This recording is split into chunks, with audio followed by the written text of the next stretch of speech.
नमस्कार, मैं हूं सकीना और आप देख रहे हैं नवोदय प्लस टाइम्स। आइए डालते हैं आज की इस खास खबर पर एक नज़र। उत्तर प्रदेश में तीसरे चरण के विधानसभा चुनाव मतदान का अंतिम समय चल रहा है।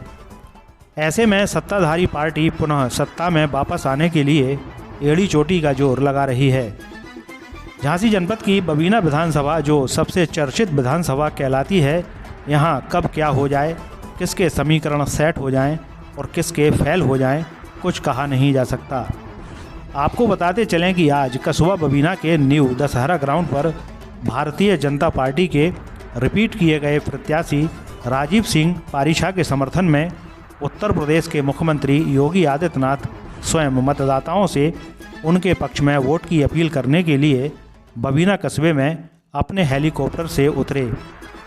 इस दौरान बबीना कस्बे का न्यू दशहरा ग्राउंड दर्शकों से खचाखच भरा हुआ था, जहां भारतीय जनता पार्टी और योगी मोदी जिंदाबाद के नारे लगाए जा रहे थे। बबीना के न्यू दशहरा ग्राउंड पर ठीक 12 बजे के बाद योगी आदित्यनाथ जी का हेलीकॉप्टर उतरा। हेलीकॉप्टर से उतरकर योगी जी लोगों का अभिवादन स्वीकार करते हुए सीधा मंच पर पहुंचे, जहां झांसी ललितपुर संसदीय क्षेत्र के सांसद पंडित अनुराग शर्मा, बबीना विधानसभा सीट के प्रत्याशी राजीव सिंह पारीछा समेत भाजपा के कई नेताओं ने उनका स्वागत किया। जनसभा को संबोधित करते हुए योगी जी ने समाजवादी पार्टी पर जमकर निशाना साधा, तो वहीं कांग्रेस और बहुजन समाज पार्टी को भी नहीं बख्शा। इस दौरान जहां योगी जी ने पिछली समाजवादी पार्टी की सरकार की कड़े शब्दों में आलोचना की, तो वहीं अपनी सरकार की उपलब्धियों को गिनाया। इस दौरान उन्होंने 2022 में पुनः भाजपा की सरकार बनाने का संकल्प लोगों से लिया और अपनी पार्टी के घोषणा पत्र से भी लोगों को रूबरू कराया। आइए देखते हैं इस वीडियो में क्या कहा योगी जी ने। महारानी लक्ष्मीबाई का ये वक्तव्य कि मैं अपनी झांसी हरगिज नहीं दूंगी, हर बुंदेलखंड वासी को आज भी एक नई प्रेरणा, एक नए जोश के साथ प्रेरणा प्रदान करती है। इसी झांसी में इस देश के हॉकी के जादूगर मेजर ध्यानचंद जी ने अपनी कर्म भूमि बनाया था। और भाइयों बहनों, एक और प्रधानमंत्री मोदी जी ने यहाँ के लोकप्रिय सांसद और विधायक की अनुशंसा से झांसी के रेलवे स्टेशन का नाम महारानी लक्ष्मीबाई के नाम पर किया है। तो भाइयों बहनों, हम लोगों ने उत्तर प्रदेश में एक महिला पुलिस पीएससी की बटालियन के गठन किया है और राज्य सरकार ने, भारतीय जनता पार्टी की डबल इंजन की सरकार ने हॉकी के जादूगर मेजर ध्यानचंद जी के नाम पर राज्य में एक स्पोर्ट्स विश्वविद्यालय बनाने की कार्रवाई मेरठ में प्रारंभ की है और आज उसी का स्मरण दिलाने के लिए मैं बबीना विधानसभा सीट में आपके पास आया हूं। मैंने संकल्प ले लिया है और संकल्प इस बात का ले लिया है कि 70 वर्षों में बुंदेलखंड वासियों को जिन्होंने एक एक बूंद पानी के लिए तरसाया था, आज अपनी वोट की चोट से इन सब की जमानत जब्त करने का कार्य बुंदेलखंड का नागरिक करेगा। मंत्री जब बना मार्च 2017 में, तो मैंने अपनी पहली यात्रा बुंदेलखंड से ही की थी। बुंदेलखंड में पानी का संकट खड़ा होगा और भाइयों बहनों, उस समय मैंने पहला दौरा बुंदेलखंड का किया था और बुंदेलखंड को तब मैंने कहा था कि हम बुंदेलखंड को जोड़ने के लिए बुंदेलखंड एक्सप्रेसवे देंगे। आज मुझे बताते हुए प्रसन्नता है, बुंदेलखंड की अर्थव्यवस्था को एक नई ऊंचाइयों को पहुंचाने के लिए बुंदेलखंड एक्सप्रेसवे का काम लगभग पूरा होने जा रहा है। बुंदेलखंड के हर एक जनपद में औद्योगिक क्लस्टर भी स्थापित करने का हमारा अभियान है और उसकी शुरुआत हमने डिफेंस कॉरिडोर से कर दी है। सपा बसपा कांग्रेस की सरकारों में यहां पर अवैध असले बनते थे, इनके गुर्गे बेद असलों से व्यापारियों से वसूली करते थे। यहां खनन माफिया हावी था भू माफिया हावी था, गरीबों की संपत्ति पर कब्जा होता था, अराजकता का तांडव था और अव्यवस्था और अराजकता की उस स्थिति में बुंदेलखंड में पलायन होता था। लेकिन भाइयों बहनों, अगर सपा बसपा कांग्रेस ने अवैध तमंचों की फैक्ट्री लगा करके तमंचावादी वे बने हैं, तो आज हम लोग बुंदेलखंड में डिफेंस कॉरिडोर के माध्यम से जब यहां पे भारत की सेना के लिए तोप का निर्माण करेंगे और फाइटर विमान का निर्माण करेंगे और हमारा बुंदेला जब उस तोप पर बैठ करके दुश्मन की सीमा में घुसेगा तो फिर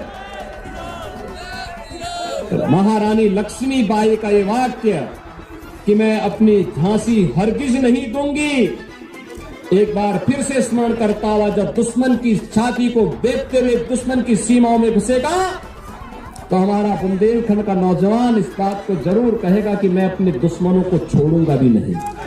बुंदेलखंड एक्सप्रेसवे को बनने दीजिए, डिफेंस कॉरिडोर को बनने दीजिए, सिंचाई के सभी परियोजनाओं को पूरा होने दीजिए। बुंदेलखंड का हमारा युवा रोजगार के लिए बुंदेलखंड के बाहर नहीं, पूरा देश रोजगार पाने के लिए बुंदेलखंड में आएगा और देने वाला बुंदेलखंड का हमारा नौजवान होगा। हमारा बुंदेलखंड अब किसी के सामने हाथ नहीं फैलाएगा। सपा के लोग, कांग्रेस के लोग क्या नारा लगाते थे? कहते थे मोदी वैक्सीन है, बीजेपी वैक्सीन है। आज उनको जवाब देने की आवश्यकता है कि अगर मोदी वैक्सीन और बीजेपी वैक्सीन ने जान बचाया है तो वोट भी मोदी को ही मिलेगा, बीजेपी को ही मिलेगा। और भाइयों बहनों, बहन जी के हाथी का पेड़ तो इतना बड़ा है कि सब कुछ गरीबों का वो खा गया। अब बुंदेलखंड में विकास हो रहा है और हमने तय किया है अपराधी और माफिया के लिए नहीं, नौजवान के रोजगार के लिए, किसानों के उत्थान के लिए, महिलाओं की सुरक्षा के लिए सरकार कार्य करेगी। आप सभी सहमत हैं? बबीना से राजीव सिंह परिसा को भारी बहुमत से चुनाव जिता करके भेजेंगे।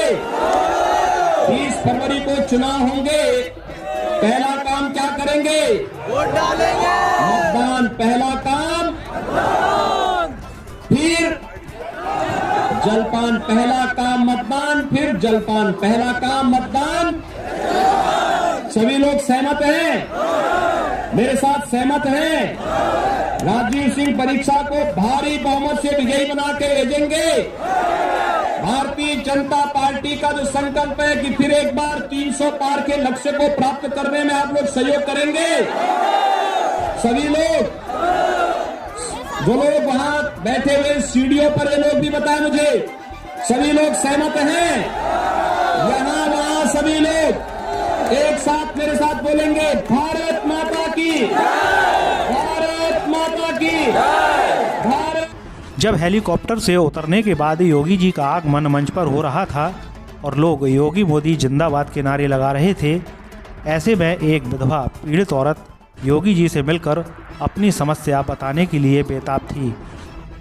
लेकिन पुलिस और भाजपा के कुछ वरिष्ठ कार्यकर्ताओं ने उसे योगी जी तक पहुंचने ही नहीं दिया और समझा बुझाकर किनारे कर दिया।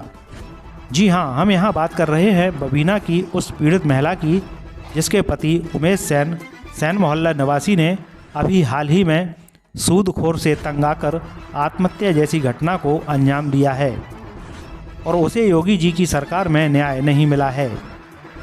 बाद में मीडिया कर्मियों से रूबरू होते हुए पीड़ित महिला ने अपना दुखड़ा सुनाया। आइए देखते हैं यह वीडियो। मार दिया। मेरे 2 बच्चे, एक लड़की है 8 साल की, एक लड़का है मेरा 5 साल का। बताइए मैं कहाँ जाऊँ? मेरे साथ गलत तो आदमियों ने कर दिया, कोई इंसाफ क्यों नहीं करता? क्या नाम क्या है आपका? पूनम से। किस गांव की रहने वाली है? भैया सामने। क्या ये मुख्यमंत्री से मिलने जा रही थी आप? जा रही थी मेरे ये सामने। अरे यार सामने मत आओ सर। वीडियो बनाया था। क्या कहा था उसमें? उसने कहा था साहब मुझे नहीं बहुत छोटू इधर आ जाओ यार बेटा, फोन को करने। मुख्यमंत्री की तरफ से कोई आश्वासन मिला है? लगा ले आप, माइक लगा लो, माइक लगाओ। ये भी चालू कर लो। क्या चाहती क्या आप? मुझे नहीं चालू है, लगा दो। छोटे बच्चे, जाऊँ मैं उनको ले अरे वो कांड नहीं हो गया था वही वाला। योगी जी के प्रस्थान के बाद भारतीय जनता पार्टी के पदाधिकारियों एवं कार्यकर्ताओं द्वारा बबीना विधानसभा के भाजपा प्रत्याशी राजीव सिंह पारीछा को साथ लेकर बबीना कस्बे के मुख्य रोड पर एवं स्टेशन रोड पर एक रोड शो किया गया, जिसमें भारी तादाद में भारतीय जनता पार्टी के कार्यकर्ता एकजुट नजर आए। रोड शो के दौरान बबीना के व्यापारियों एवं नागरिकों ने राजीव सिंह पारीछा का अभिवादन किया। नवोदय प्लस टाइम्स के लिए बबीना से मोहम्मद हनीफ के साथ गौरव कुमार और विजय वर्मा की रिपोर्ट। हमसे जुड़े रहने के लिए हमारे चैनल को सब्सक्राइब कीजिए। ताज़ा खबर के नोटिफिकेशन के लिए बेल आइकन पर क्लिक कीजिए।